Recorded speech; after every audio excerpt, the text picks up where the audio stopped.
alcalde i com un callarec més, dono el tret de sortida a aquesta cita i recullo el relleu de l'anterior edició que va tenir lloc el 2021 a Roda de Barà.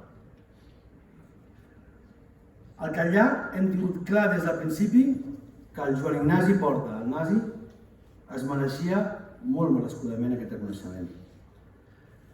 Ens sap molt de greu que no li puguem fer en vida perquè ens va deixar l'any 2020, però en un dia tan especial ens acompanyen els seus familiars, la seva dona Montse, la seva filla Maria i la seva germana Pilar, i els seus amics i veïnes del poble. Podeu estar orgullosos del que va fer el nazi per al Catllar. Estimava el poble, treballava per al poble i ho feia sense en cap moment pensar en el color polític que podia tenir l'Ajuntament en aquell moment. Era un enamorat del seu poble i de la seva gent.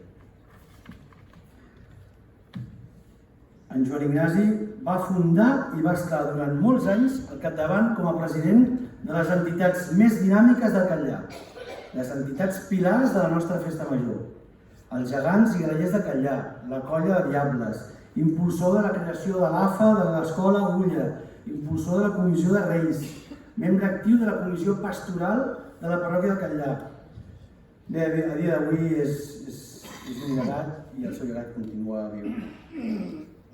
El nazi també era una persona valenta, perquè és que és imprescindible ser valent per fer el relleu al Joan Oliver com a organitzador de la Diada Castellera de la Festa Major del Catllar. Ell va agafar de la millor manera el testimoni d'en Joan i va contribuir durant 3 anys a seguir consolidant una diada que s'ha convertit en una de les més importants del calendari casteller. Ho va fer de ben segur aprofitant l'experiència anterior com a casteller i membre dels Xiquets de Reus. Com a regidor de l'Ajuntament també va contribuir a potenciar el teixit cultural del Catllar, on ell va ser una persona clau al municipi. El Joan Ignasi és un exemple per a tots nosaltres, és una persona lligada a la cohesió social i associativa del municipi i al món casteller. Per això avui aquest reconeixement que li fem és del tot merescut.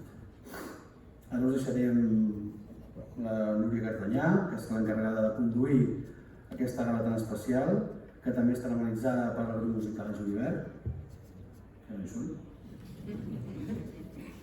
I ja per acabar, la meva enhorabona a totes les persones i entitats distingides, a les autoritats que no us heu volgut perdre aquesta cita i al Consell Comarcal del Tarragonès per apostar per un municipi com el Catllar en un dia en el qual es premia el treball i l'esforç d'aquells que han ajudat a engrandir el nom i ajudar a millorar els municipis de la comarca, valors que aquí al Catllar ens sentim molt identificats.